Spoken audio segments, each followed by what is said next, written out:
mind if I stay by your side? Just looking at you all the time goes by.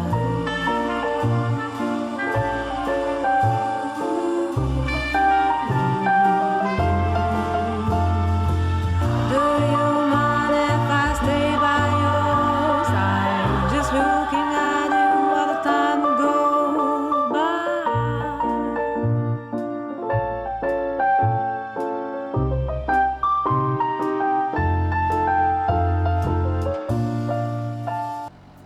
Hi guys, Paul Pluta on the Paul Pluta channel. Today I'm doing paid reviews, and this here is for Bell, and he says, "Hi Archie, I came across one of your reviews a few months ago and I was immediately hooked. You are very knowledgeable and your passion for horology is contagious.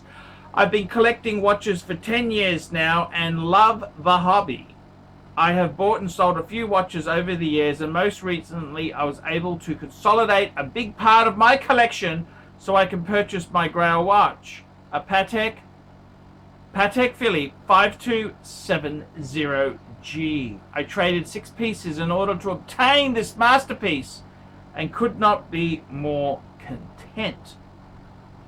Like most people, I work for a living and I have a mortgage and a family to support, but I do feel fortunate to be able to take some of my money I earn each year and put it towards this hobby.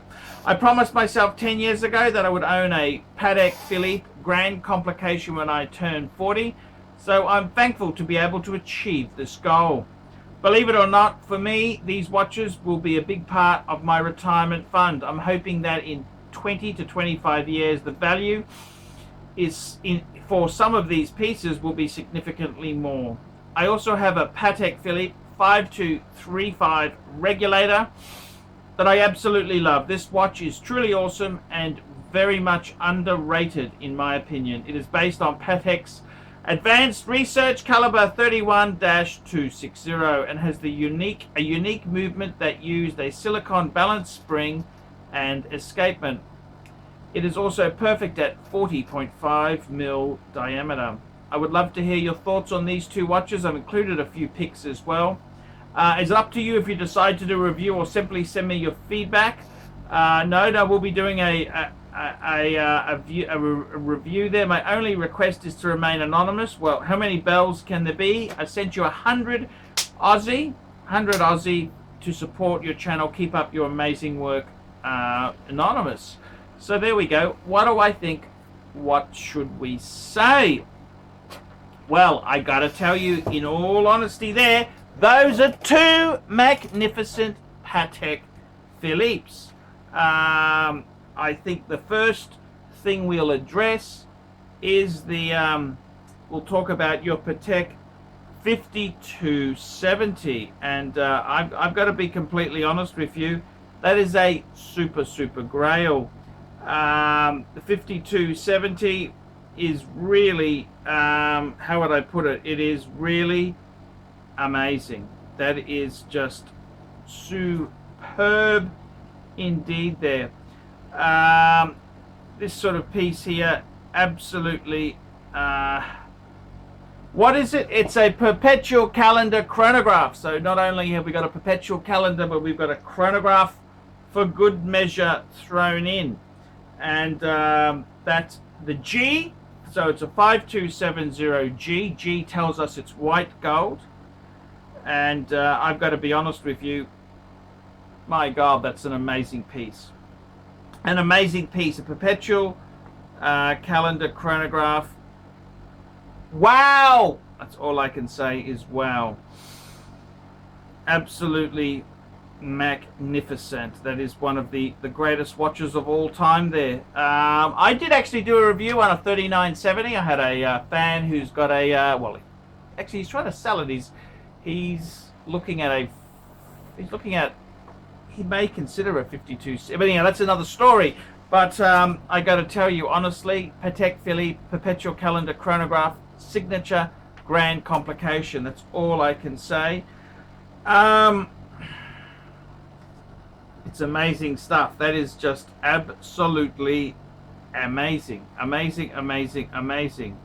The second piece you've got there, which is quite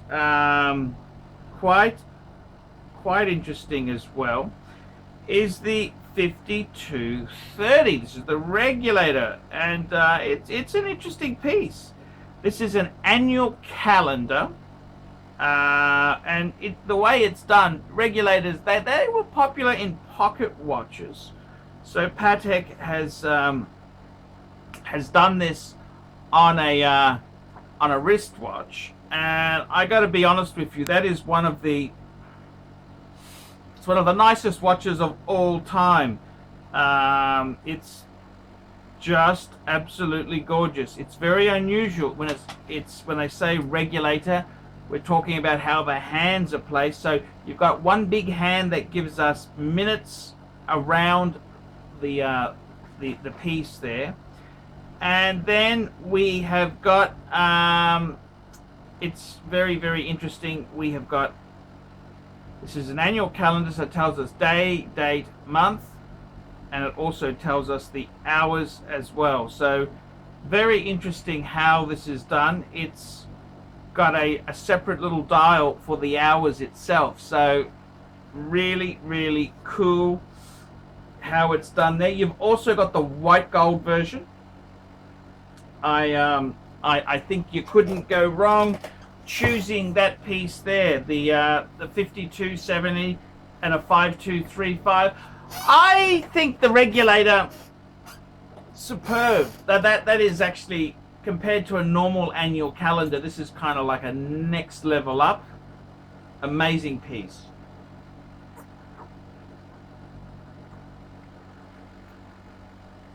And I got to be completely frank and honest with you, I've got a Patek World Time 5110, the World Time, and it is very much a struggle. I do struggle myself. Do I keep it? Do I sell it? It's so much money to have invested in one piece there. And I think, I think myself, I sometimes I look at it and say, geez, I love my Patek Philippe.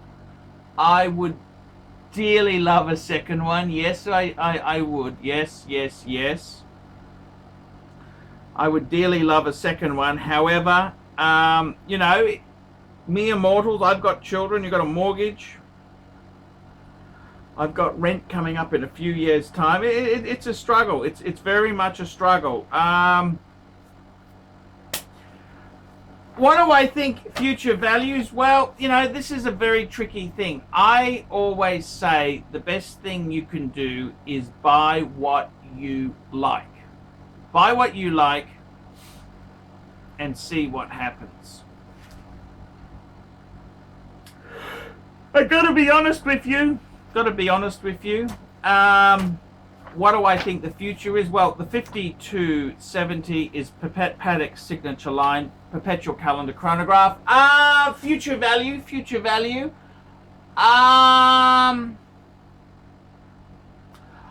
Hard to say. I mean, they are an astonishing watch. Astonishing. I as far as it goes, it'll never be cheap. It's like a 3970. There's something that is also amazing. I think, why not give it a shot? You're in your, well, you said you wanted to buy your 40s. I would just enjoy the watch. It's such a breathtaking watch. I don't think it's good to look at value and say, oh, look, this one is better. I mean, to be completely honest with you, most people are fucking morons. They value things that, it's just stupid. I value things of beauty, and I think they are two very sensible investments. I think the 5270, very complicated. The 5235, that's the Regulator annual calendar, I think that is absolutely, I think they're both stunning. I mean, look, at the moment, the Nautiluses are really punching in the value stakes, but I got to be honest with you, I personally like precious metal Pateks. That's my opinion. I think if you're getting a Patek, this craze for the steel, I think is, I understand it. But I think you've probably gone a more sensible route. I can't see. I think honestly, you don't really. It's like buying pieces of art. Don't buy it for resale or make a profit. You buy it because you love it and it's beautiful. That's what you should do. It's a hard one. It's a hard one. I mean, look. I don't want to say anything negative because I think you've got to buy things you love. And those two Pateks, oh, I wish I could afford a 5270. Are they the look? It's hard to say. I mean, I think some of the Rolexes, the pre-ceramic Rolexes, I think they've got potential to be really. It depends what the market is doing. Patek's dress watches, I think they'll always be wanted to a certain extent. It's a very hard call, very hard call to say. I mean, China at the moment they want the Rolex Steel Sports. As the market becomes more sophisticated, you got to look 20 years down the line. That market will be far more sophisticated, and maybe they'll want complicated Pateks. It depends what the drivers are in the market. I mean, at the moment, the Chinese luxury goods are new, and they want Rolex, they want all the obnoxious displays of wealth. But to be honest with you, I would seriously say I don't think it's you don't necessarily buy these things to make a profit. You buy them because you love them. If it so happens you've picked pieces that became very valuable, well, great. None of those will be cheap, let's be honest with you. I think at worst, those two pieces will maintain inflation. So your money's safe. Your money's safe. Okay, so I can't see you losing on them. However, what about this? You know, it's a hard one. If you're going to invest, I would say Rolex pre-ceramic, by mint box papers examples. If you had 10 of those, I mean, we're just talking, you know, a figure. You haven't quite told me what you paid for any of that there, but the same amount of money, if you invested it in if you put the same money into Rolex Steel Sports, would that pay better? That's a hard one. That is a very hard one because it's hard to crystal ball gauge. I think with the Patek, it certainly won't lose money. You'll hold with inflation. It's a very tricky thing in the arts when we try and say what is going to be popular. I mean, I love, personally, one of my favorite watches from Patek is the 3970, which is the 3940 version, which is a perpetual calendar. The 3970 is the perpetual calendar chronograph. I think that's a superb version. I love it in rose gold. I had a friend who lent me one for my channel. Rose gold with a display back. I thought that was killer. They've been hit a little bit because they're 36 mil, little bit small. The 5270 is a bigger, more modern, contemporary piece. I don't think you buy these things solely for a return like that. I think that can be a bit dangerous. But with that said, hey, if it turns out okay, great. If not, you got 20 years of enjoying a beautiful Patek Philippe. How is that bad? That's what you cannot go wrong with that there. So yeah, that's how it goes there. So I would tend to say, look, go for it, see what happens, and yeah, I would say that is the way to do things. Go with it, see what happens, and if it makes money, great. If not, 20 years of a perpetual calendar chronograph. How fucking cool is that? I'm Paul Pluta. Tell me what you guys think. Tell me what you think. Like, subscribe, tell your friends, and let me know what you guys think of that. Until next time, ciao.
Signing because it costs nothing.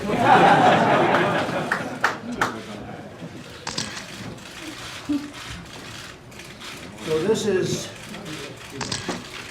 the congratulations to everybody.